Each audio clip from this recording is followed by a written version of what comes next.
Bienvenue à TRF Chronique épisode 34. Aujourd'hui, on va rendre hommage à une véritable légende. Une actrice dont le talent a touché tellement de générations et qui a laissé une empreinte vraiment inoubliable sur le cinéma. On va revenir ensemble sur la vie et la carrière exceptionnelle de l'incomparable Catherine O'Hara. Maman, je pensais que nous avions le temps. Ces quelques mots, si simples, si directs, et pourtant si déchirants. Ils ont été parmi les tout premiers à être partagés. Et ils viennent de celui qui, pour des millions de personnes dans le monde entier, restera toujours son fils de cinéma.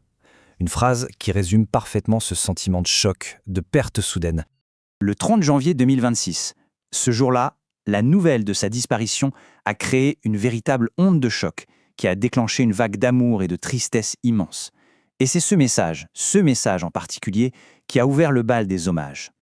L'annonce officielle est venue de ses agents. Catherine O'Hara s'est éteinte chez elle à Los Angeles. Elle avait 71 ans. Une fin assez soudaine, après une maladie que l'on a décrite comme brève, laissant tout le monde du spectacle sous le choc. Et pour accompagner ces mots, Macaulay Culkin a posté 2 photos. La première, vous la reconnaissez, elle est tirée du film qui les a unis pour l'éternité. Et la seconde, elle a été prise des décennies plus tard, en 2023, quand il a reçu son étoile sur le Hollywood Walk of Fame.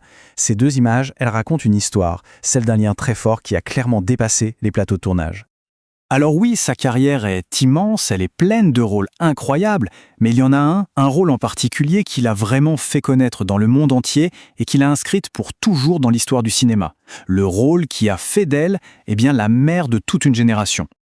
On est en 1990, c'est l'année de sortie de Maman, j'ai raté l'avion, un film qui est devenu instantanément un phénomène planétaire. Et bien sûr, un classique absolu des fêtes de fin d'année. Il y jouait donc Kate McAllister. Ce qui rend ce personnage si génial, c'est ce mélange parfait entre la mère aimante, prête à tout pour son fils, et la femme complètement dépassée par les événements. Son oubli, ses terreurs monumentales, c'est le point de départ d'une des comédies les plus cultes de tous les temps. Mais au-delà de toute sa performance, il y a une seule réplique, un seul mot, crié dans un moment de panique absolue, qui a défini ce personnage pour le monde entier. On l'a tous en tête, n'est-ce pas ? Kevin! Ce cri, suivi de son évanouissement tellement théâtral, c'est devenu légendaire. C'est un moment de pur génie comique, l'expression parfaite de la panique d'une mère qui est devenue la signature du film et de Catherine O'Hara elle-même.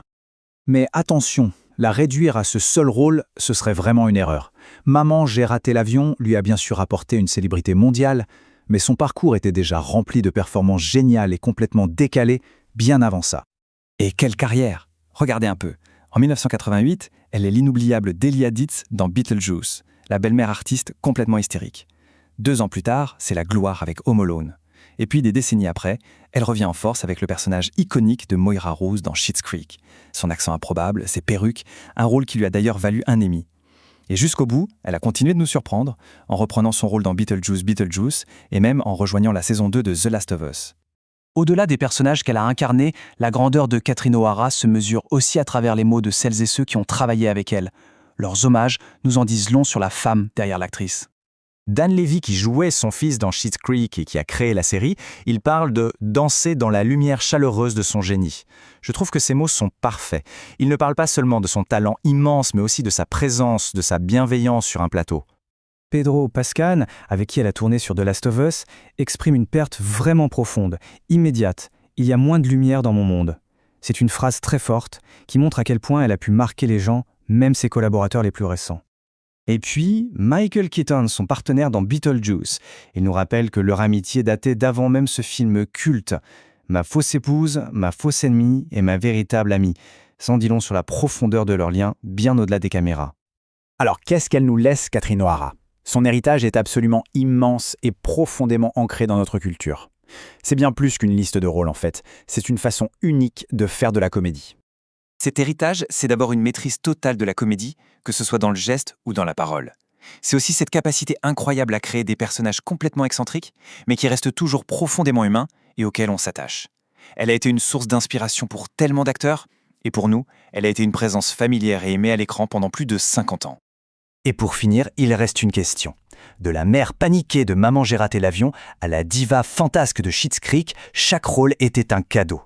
Alors quel est le personnage de Catherine O'Hara qui restera le plus gravé dans les mémoires ? Son plus grand héritage, c'est peut-être ça finalement. Tous ces souvenirs personnels et joyeux qu'elle a créés pour chacun d'entre nous.